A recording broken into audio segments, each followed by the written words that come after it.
आज एवढे सगळे शिवाचार्य महास्वामीजी,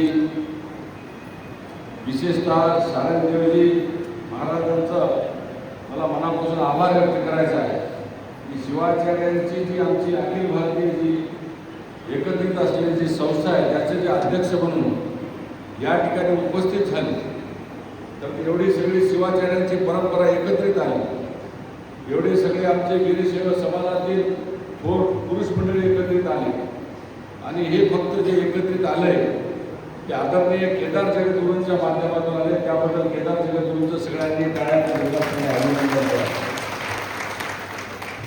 म्हणून महाराज म्हणाल की मला खासदार झाल्याचं माझ्या अंतःकरणात आज मनातून आनंद झाला आणि मला खूप त्याचा अभिमान आहे आपल्या शिवाचार्य परंपरेचा, आपल्या संघटनेचा आणि आमच्या या क्षेत्रामध्ये असलेली जी सर्व राजकीय मंडळी आहेत. आत्ता झालेले श्री बसवराज पाटील नागराळकरचे आहेत, आमचे बालाजीराव पांडागडे आहेत, डॉक्टर माधवराव ताळेकर आहेत, राजेश्वर सावकार भिकुरे आहेत, बसवराज पाटील कोळखेडकर आहेत, आमचे बिरादर सर आहेत, अनेक मंडळी या ठिकाणी प्रत्येकाचे नाव घेणं शक्य नाही. आमचे नांदेडे सर आहेत, आम्हाला मार्गदर्शन करणारे अनेक मंडळी खाली आहेत. महाराज, तुमच्या पुढे आम्हाला तुमचा आदेश आमच्यासाठी सरसावला असतो. आमचं आयुष्य तुम्ही घडवलेलं असल्यामुळं तुम्हाला सांगणं हे माझ्या दृष्टिकोनातून तरी योग्य नाही, कारण अत्यंत तुम्ही ज्ञानी आहात, या परंपरेच्या सर्वोच्च स्थानी आहात. परंतु प्रत्येकानं आपापलं जे मत मांडलं ते मत ऐकून मला पण खूप आनंद झालेला आहे. खरं तर प्रत्येकाने माझी स्तुती केली भाषणामध्ये, ते स्तुतीच्या इतक्या बरोबरीचा किंवा तेवढा मोठा माणूस मी नाही. मी एक सर्वसामान्य कुटुंबात जन्मलेला एक सर्वसामान्य असा कार्यकर्ता आहे. परंतु महाराज, तुमच्या गुरूंची सेवा माझ्या हातून घडली. तुमच्या गुरूंच्या त्यांच्या शेवटच्या काळात त्यांचा देह सोडण्याच्या पूर्वी जे 4 ते 5 महिने आपण मला त्यांची सेवा करण्याची संधी दिली. त्यांची आरोग्य सेवा असेल, त्यांच्या शिष्य संप्रदायाची सेवा असेल, माझ्या कुटुंबियाच्या माध्यमातून ती सेवा घडली, याच्यासारखं पुण्य माझ्या आयुष्यात पुन्हा कधी घडेल असं मला वाटत नाही. महाराजांचं आणि माझं नातं गुरु शिष्याचं तर आहेच, परंतु एक प्रकारे ज्या पद्धतीचा ऋणानुबंध असतो, माझ्या विद्यार्थी दशेची सुरुवात, माझ्या वैद्यकीय व्यवसायाची सुरुवात, प्रत्येक घटनेचे आशीर्वाद केदार जगद्गुरूंच्या हाताने झालेला आहे. माझ्या हॉस्पिटलची सुरुवात असेल त्यांच्याच हस्ते झाली. आदरणीय उपमुख्यमंत्री गोपीनाथराव मुंडे साहेब उशिरा आले, केदार जगद्गुरूंनी त्यांना भाषणात म्हणाले की आपण जनतेचे प्रतिनिधी आहात, आपण उशिरा येऊ नका.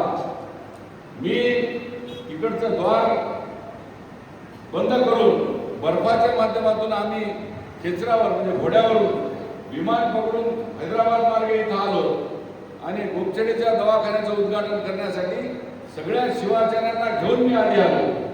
म्हणजे अशा पद्धतीने राजसत्तेला अंकुश ठेवण्याची हिंमत कोणात असेल तर ती फक्त केदारजीला जरूर आहे. आणि या ठिकाणी मला अतिशय आनंद झाला. महाराज, हिंदुस्थानामधली राजसत्ता आणि धर्मसत्ता या दोन संस्कृती एकमेकाला जोडल्याशिवाय या हिंदुस्थानचं अखंडत्व, हिंदुस्थानची संस्कृती, हिंदुस्थानची परंपरा, हिंदुस्थानची विरासत ही टिकून राहू शकत नाही. धर्मसत्तेचा अंकुश राजसत्तेवर असलाच पाहिजे. तोपर्यंत राजसत्तेला दिशा जर समजा मिळत नसेल तर धर्मसत्तेला अधिकार असतो की राजा तू या दिशेने नाही या दिशेने जायला पाहिजे. तर आम्ही जरी समजा आम्ही लोकप्रतिनिधी असलो तर महाराज, तुमचा शब्द आम्ही कधीही टाळणार नाही आणि तुम्ही जो शब्द असेल तो आमच्या राजसत्तेच्या लोकांसाठी नेहमी शिरसावंत असेल. आणि महाराज, खरं तर आता महाराजांनी सगळ्यांनी अतिशय उपयुक्त अशी मागणी केली, ती देशाच्या रक्षणासाठी केली, राष्ट्राच्या रक्षणासाठी सांगितली, संस्कृतीच्या रक्षणासाठी त्यांनी आता विवेचन दिलं, मार्गदर्शन केलं. मला अतिशय अभिमान वाटतो. महाराज, आपल्या या वीरशैव लिंगायत समाज, मी भारतभर प्रवास करतो महाराज तुमच्या आशीर्वादाने. अनेकांनी कोणी 7 कोटी म्हणले, कोणी मध्य प्रदेश म्हणले, कर्नाटक म्हणले, महाराष्ट्र म्हणले, तेलंगणा म्हणले, आंध्र म्हणले. पण महाराज, मी तुमचा शिष्य आहे. तुम्ही मला अभ्यास करायला लावलेला आहे आणि तुम्ही म्हणता की अभ्यास करून बोला, कायद्याच्या चौकटीतलं बोला, संविधानाला काय मान्य आहे ते बोला. महाराज, खरं तर मला काल 2 महिन्यापासून झालं या विषयाचा तुम्ही सांगितल्यापासून मी अभ्यास करत आहे. कारण तुमचाच आदेश होता की हिंदुस्थानातील वीरशैव लिंगायत संस्कृतीचा अभ्यास करा डॉक्टर, असं मला तुम्ही आदेश दिला. तेव्हा महाराज, माझा अजून 50% अभ्यास झाला, अजून 50% व्हायचा आहे. काश्मीर ते तमिळनाडूपर्यंत आमचा वीरशैव समाजाच्या संस्कृतीचे चिन्ह मला ठिकठिकाणी आढळले. महाराज, आत्ता जे 7 कोटी म्हणले त्याच्याही पेक्षा पलीकडे जाऊन आज मला जे काही मला पुरावे सापडले त्याच्या आधारावर आपल्या 200 जाती वीरशैव लिंगायत समाजामध्ये हिंदुस्थानात आहेत. 200. आणि हे चौल राजा चालुक्य आमच्या खालपासून ते वरपर्यंत जेवढी काही आमची परंपरा आहे त्या परंपरेच्या माध्यमातून जवळपास 12 ते 13 कोटीपर्यंतचा हा समाज, हा विखुरलेला समाज एकत्रित करण्याचं काम महाराज तुम्ही करता. त्याबद्दल मनापासून तुमचे मी आभार व्यक्त करतो. महाराज, एका गोष्टीची खंत आहे की ज्यांनी स्वतंत्र धर्म मागत आहेत, मला त्यांची निंदा करायची नाही, परंतु फायदा कशात आहे आणि नुकसान कशात आहे याच्या कॉलममध्ये महाराज माझा सातत्यानं अभ्यास चालू आहे. माझ्या असं लक्षात आलं की आमचे शिवाचार्य, पंचाचार्य, जगद्गुरू ही आमची संस्कृती, ही परंपरा अनादी काळापासून आहे आणि ती भविष्य काळामध्ये ही पंचाचार्य, शिवाचार्य, जगद्गुरू, मठ ही सगळी परंपरा येणाऱ्या अनेक काळापर्यंत ती सुरक्षित, संरक्षित आणि पूर्णपणे ताकदवर होणं आवश्यक आहे. कारण तुमच्या माध्यमातून आम्हाला संस्कार मिळतो, तुमच्या माध्यमातून आम्हाला शिक्षण मिळतं, तुमच्या माध्यमातून आम्हाला परंपरा जपण्याचं काम तुम्ही आमच्या मस्तकावर जेव्हा हात ठेवता तेव्हा आम्हाला ती दिशा मिळते. त्यामुळे आपल्याला आपल्या संस्कृतीचं जतन करण्यासाठी आणि आपल्या या वीरशैव लिंगायत समाजाला आर्थिक, शैक्षणिक, आरोग्य, आता बसवराज पाटील बोलत असताना मी आलो की महाराज आमचे आमदार असले पाहिजेत, आमचे खासदार असले पाहिजेत. बरोबर आहे त्यांचं म्हणणं. राज्यसत्तेमध्ये 1 किंवा 2 खासदार आमदार असून जमत नाही. या वीरशैव लिंगायत समाजाच्या माध्यमातून एवढा हिंदुस्थानात समाज असल्याच्या नंतर त्या समाजामध्ये देखील वेगवेगळ्या स्थानिक स्वराज्य संस्था असतील, राजकीय क्षेत्र असतील, त्याच्यामध्ये पण आमचे आमदार, खासदार हे जास्तीत जास्त प्रमाणात असले पाहिजे. त्याच प्रमाणात आमचं सांस्कृतिक वैभव, आमचं आरोग्य म्हणजे आमचे दवाखाने, हॉस्पिटल, आमच्या शैक्षणिक संस्था, सहकार क्षेत्र, साखर कारखाने, आमच्या पतसंस्था याच्यावर मागच्या गतकाळाच्या लिंगायत समाजाचं जे हरवलेलं जे नेतृत्व आहे ते परत मिळवण्याची जातीगणनेच्या रूपानं आपल्याला एक चांगली संधी प्राप्त होणार आहे. त्याच्यासाठी शिवाचार्यांचा आशीर्वाद मिळणं फार आवश्यक आहे. शिवाचार्यांचा आशीर्वाद नसेल तर मला वाटतं की ते शक्य होणार नाही. महाराज, मी काल सोलापूरमध्ये होतो. मी आणि आमदार बसवराज पाटील मुरुमकर एका आपल्या वैदिक आपला जो जंगम मठाच्या संस्कार केंद्र आहे तिथे गेलो होतो. महाराज, तिथे एक चर्चा निघाली की सोलापूरच्या बाहेर एक शिवाचार्यांचा मठ आहे आणि ते शिवाचार्यांच्या मठाच्या भोवताल सगळा अल्पसंख्याक मुस्लिम समाज 1 ते 1.5 लाख आहे आणि त्या शिवाचार्यांच्या मठाला संरक्षण मिळण्याची आवश्यकता निर्माण झालेली. महाराज, हे दुर्दैव आहे. कोणीतरी बाई येते, ती गोळा फेकून मध्ये जाते, तुमचं हे मठ बॉम्ब उडून टाकून देऊ. हिंमत कशी होते? 1 लाख 1.5 लाख मुस्लिम समाज शिवाचार्यांच्या मठाला घेरतो आणि आपल्या मठामध्ये धमकीवजा टाकून जातात. याचा अर्थ आपल्याला चिंता करायची गरज आहे, आपल्याला चिंतन करायची गरज आहे की भविष्यामध्ये आपल्याला एकत्रित येण्याची आवश्यकता आहे. राजसत्तेच्या माध्यमातून आपल्या या सगळ्या परंपरेला कोणीतरी आव्हान द्यायला लागलेलं आहे आणि या परंपरेला आव्हान देण्याची शक्ती ही देशाचे तुकडे करणाऱ्या लोकांच्या मनात आहे. या परंपरेला आव्हान देण्याची शक्ती माझ्या मतानं तरी स्वतंत्र धर्माच्या अनेक लोकांमध्ये निर्माण झालेली आहे. अनेक स्वतंत्र धर्माच्या लोकांना आमची जगद्गुरू परंपरा शिवाचार्य परंपरेबद्दल शंका आहे. मी म्हणत नाही त्यांचा विरोध आहे, परंतु माझी आपल्याला विनंती आहे की आपण सगळेजण मिळून या विषयासाठी आम्ही अधिकार तर तुम्हाला देणारच आहोत, परंतु आमच्या शिवाचार्यांनी म्हणलंय की ठीक आहे वीरशैव लिंगायत समाज एकत्र करू, पण त्याच्या पोटाचं काय, त्याच्या आरोग्याचं काय, त्याच्या संरक्षणाचं काय, त्याच्या शिक्षणाचं काय, याच्यासाठी महाराज आणि राजसत्तेतले लोक आम्ही जिम्मेदार आहोत.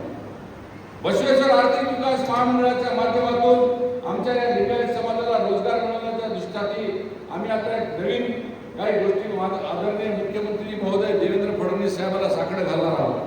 फक्त महाराष्ट्रात नव्हे, अखिल भारतीय लिंगायत समाज जो आपला वीरशैव लिंगायत समाज आहे याच्या आर्थिक उन्नतीसाठी अशा प्रकारचं केंद्रातलं एखादा आर्थिक विकास महामंडळ होईल का, आणि आमचा संपूर्ण लिंगायत समाज सरसकट ओबीसी होईल का, आमच्या लिंगायत समाजातल्या सगळ्या जाती परंपरा बाजूला ठेवून सगळ्या लिंगायत समाजाला एकत्रितपणानं त्यांच्या गरिबी दूर करण्याच्या दृष्टिकोनातून त्यांचा आर्थिक स्तर वाढेल काय, आमच्या गोरगरिबाच्या लिंगायत समाजाच्या मुलींचं शिक्षण दिल्ली मुंबई पुणे अनेक ठिकाणी अशा प्रकारचे शिक्षण संस्थांना उभं करता येतील काय, आमचं जसं इथं वीरशैव भवन उभारलेलं आहे तसं भारताच्या प्रत्येक राजधानीमध्ये आमचं वीरशैव भवन आपल्या शिवाचार्यांच्या आशीर्वादाने ते होऊ शकते काय, हे काम कोण करते तर आमच्यासारखे राजसत्ताधारी करू शकतात.